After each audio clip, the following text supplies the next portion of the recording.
Hi, Christian. It's a pleasure Hello. to be here. Thank you. All is well? All is well, yes. On the press run, getting ready for all the craziness that comes with that? Yeah, but you know what? I'm really proud of these films, so I want people to see it, so I want to talk about it. And I want to talk a little bit about... It's a lie. Yeah. But, it's not a lie that I'm proud. I'm really proud of the films. But, you know, I wish people would just go see it without me talking about it. Absolutely. But if you're going to, then it's great to have films that you love and talk about them, you know. I want to talk a little bit about your preparation for your role. So, of course, you're known for your physical transformations that you take, especially most recently with Vice. But I want to hear a little bit about the mental preparation and that you take to approach these roles, and how does that compare to the physical transformation? The mental is far more important, you know. I mean, that's really where it's at, and that's really what people see, and you know, everyone's looking in the eyes, and so that's entirely what it's about.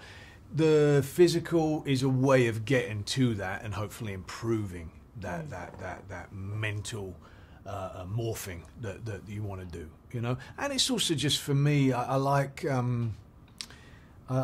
looking in the mirror when I'm playing a character and really not seeing myself. You know, actors have all different ways of getting into the headspace. For me, it's about not bringing myself as much as I can to the character, and that's what makes it satisfying for me. You know, and I'm bloody lucky to get to do this, to get to be a storyteller.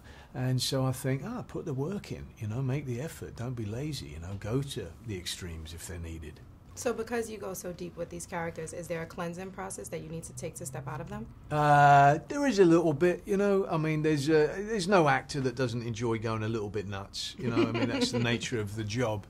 But yeah, you do find that there's a sort of a crash landing at the end of filming, usually when you sort of returning back to being yourself.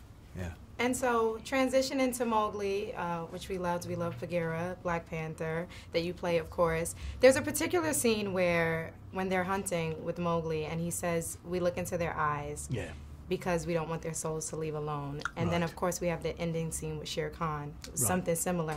Can you talk about why that's significant for the film and the message? It's about honoring the kill, you know, honoring that it is part of life and the cycle of life, and not to diminish that there's actual great soulfulness to the law and order within the jungle, and that without that wisdom that you lose who you are. And Bagheera is a very wise character. You know, he's somebody who's gone through a great deal of pain, who's seen his own mother die in captivity, who's capable of great savagery and being terrifying. You know, Kipling describes him as the whole jungle is terrified of Bagheera except for Mowgli. And so he's also capable of great love and compassion. He calls Mowgli little brother. And he's a really fascinating, wonderful creature who has chosen to take pain and turn it into compassion and love, you know, instead of bitterness and hatred. A beautiful message. Well, thank you so much, Christian. Thank you. Absolute pleasure.